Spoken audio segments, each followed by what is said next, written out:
Buenas noches, ¿cómo están? Bienvenidos a otra edición de Punto Económico. Bueno, el día de hoy continúan las personas en las calles de Venezuela siguiendo lo que son estos 7 días de duelo por el fallecimiento del presidente Hugo Chávez. Y el día de hoy hemos invitado a Jorge González Izquierdo, economista de la Universidad del Pacífico, para conversar específicamente sobre la situación económica en Venezuela. Se ha criticado mucho el manejo macroeconómico, digamos, de las reservas, del endeudamiento, el déficit fiscal de Venezuela. Y cuando uno ve esta cantidad de gente en las calles, uno se pregunta, pero algo tiene que haber estado pasando que sea bueno, que los venezolanos perciban como bueno para que haya tanta gente siguiendo los 7 días de duelo por el fallecimiento del presidente Chávez. Así que vamos a conversar de eso con él y vamos a aprovechar para conversar sobre el tema del tipo de cambio, que ha subido hasta niveles de 2.60 el día de ayer. En la parte final del programa vamos a estar con Luis Yulfo, que es expresidente de Proinversión, para conversar sobre esta obra inconclusa de la vía expresa que unirá La Molina y el Callao. Es, digamos, lo que debió ser la obra completa de lo que se conoce ahora como la Javier Prado, la parte que es de la vía expresa de la Javier Prado. La Municipalidad de Lima ha decidido retomar este proyecto que la alcaldía de Alberto Andrade dejó inconclusa. Y bueno, vamos a esperar a ver qué pasa el subsiguiente domingo con la revocatoria también y ver si este proyecto sigue adelante. Y vamos a comenzar el día de hoy en una conversación con Rafael Buckley, gerente general de Fondos Sura, para conversar sobre este segmento en particular como alternativa de inversión que ha estado pasando en los últimos años y también ver un poco lo que está pasando en el mercado de acciones en Lima. Rafael, buenas noches, gracias por estar acá. ¿Qué tal, David? ¿Cómo estás? Bien, antes de comenzar con las preguntas más puntuales de los fondos mutuos, cuéntales un poco a quienes Sura, digamos, ha hecho una buena campaña de lanzamiento, introducción. Cuéntales un poco quién es Sura y en qué rubros está en el Perú actualmente. Bueno, Sura en el Perú está desde hace 18 años, ¿no? No Sura, AFP Integra, y empezó pues con un accionista que era ING. ING hace un año y medio decide vender los activos que tiene toda Latinoamérica y ahí el Grupo Sura de Colombia entra pues como accionista mayoritario tanto de AFP Integra como de la Sociedad Administradora de Fondos que tiene pues empezó a operar desde mayo del 2005, ¿no? Uh-huh. Además de eso, hace no mucho adquirió también la mayoría de acciones de la compañía de seguros, lo que era Invita, que ahora es pues Seguro Sura, y que traía consigo una hipotecaria, que es la hipotecaria Sura, ¿no? Entonces, ¿en qué negocio estamos?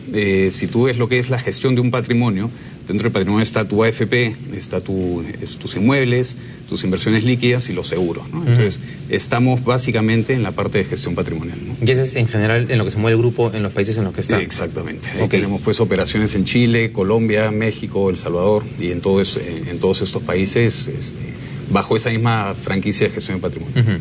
Y tú estás a cargo en el Perú de lo que es específicamente el tema de los fondos mutuos. Fondos mutuos. Cuéntanos, ¿cómo le está yendo a los fondos mutuos, digamos, en este periodo en el cual ya podríamos considerar de alguna manera que estamos saliendo de la crisis, siempre con un poco de turbulencia, incertidumbre, pero ¿no? Como una especie de salida o crecimiento para las economías emergentes en particular? De hecho, el 2012...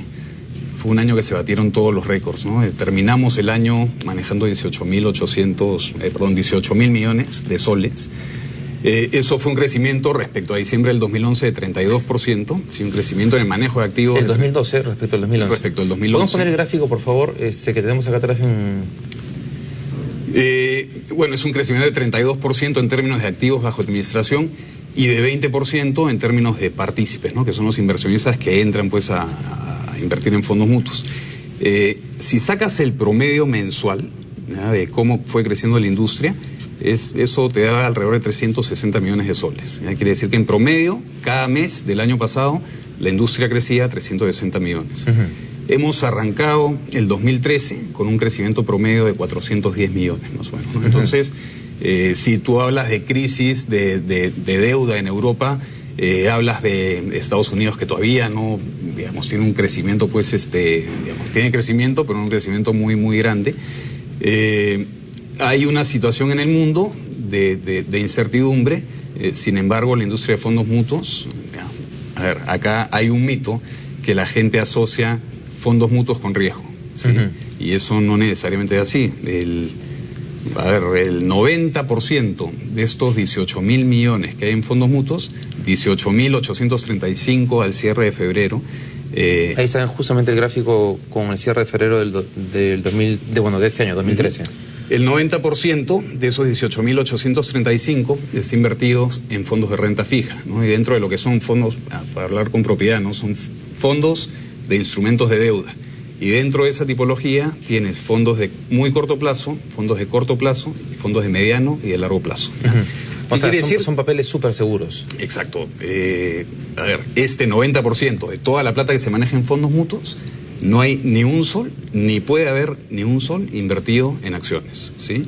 Del 10% que queda, un 6% son fondos mixtos, quiere decir que combinan inversiones en acciones con inversiones en instrumentos de deuda, y solamente un 3% son fondos que invierten específicamente en renta variable. ¿Y eso lo decide la persona?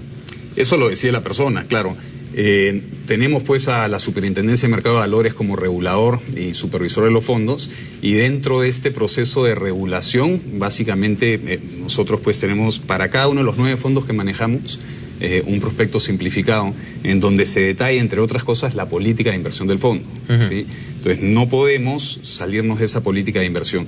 Y si tú lees cada una de las políticas, vas a ver que hay fondos pues súper conservadores, que lo que buscan principalmente es preservar el capital invertido y generar un retorno algo mayor que el promedio de depósitos a plazo.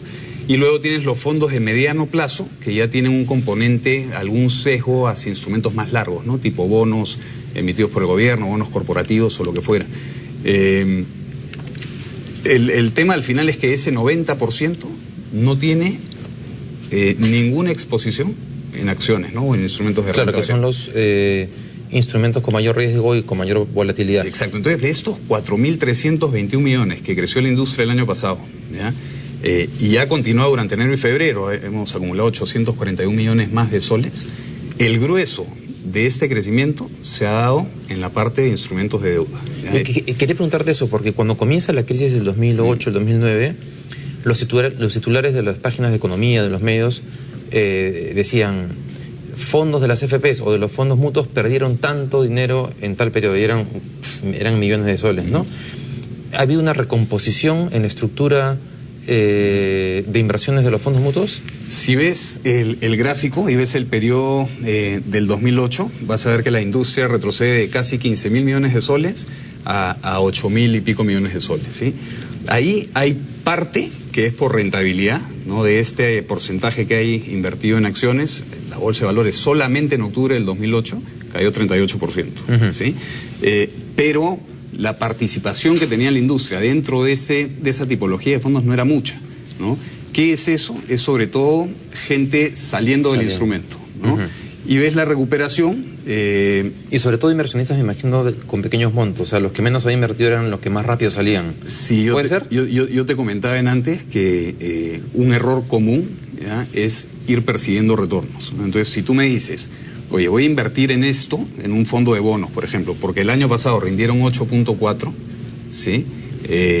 Esa no necesariamente es una buena decisión de inversión. Claro. Si tú haces el ejercicio y dices, a ver, un backtesting, un testeo hacia atrás, desde 1970, y hubieras elegido el fondo que más rindió en año calendario, para lo comprabas, para el siguiente año. Invertías ese año.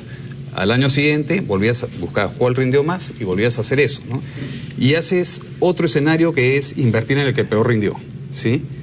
Y haces otro escenario que es invertir a partir de tus expectativas. 3 escenarios, ¿ya?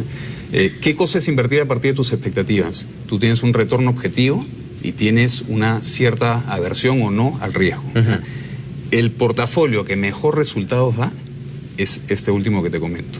El segundo que mejor resultados dio fue el invertir en el peor activo, ¿sí?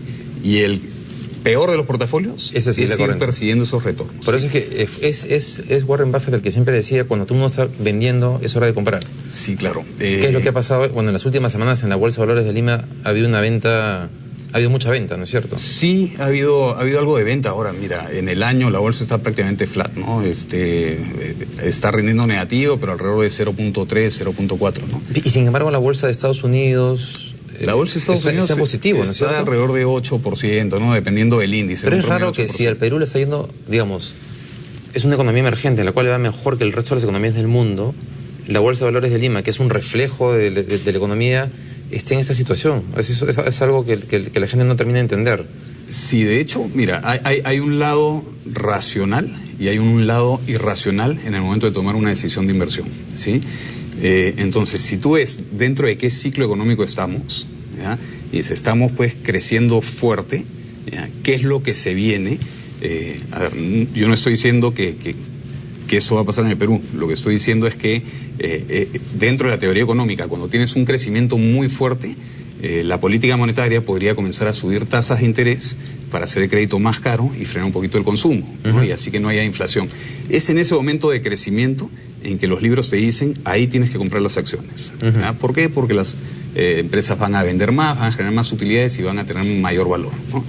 Ese es el escenario en el Perú, pero no está pasando lo que el libro te recomienda. No siempre pasa lo que pasa en los libros, ¿no? Ahora, ¿tiene que ver con el precio de los minerales? Sí, bueno, es una bolsa minera, ¿no es cierto? Tienes pues prácticamente oro, plata, zinc, cobre, todos los minerales abajo en alrededor de 5%, ¿no? Y si el índice está compuesto en 44% por empresas mineras, obviamente vas a tener esa bolsa. Okay. Por el contrario, tienes el sector financiero que está pues 14% arriba en el año, ¿no?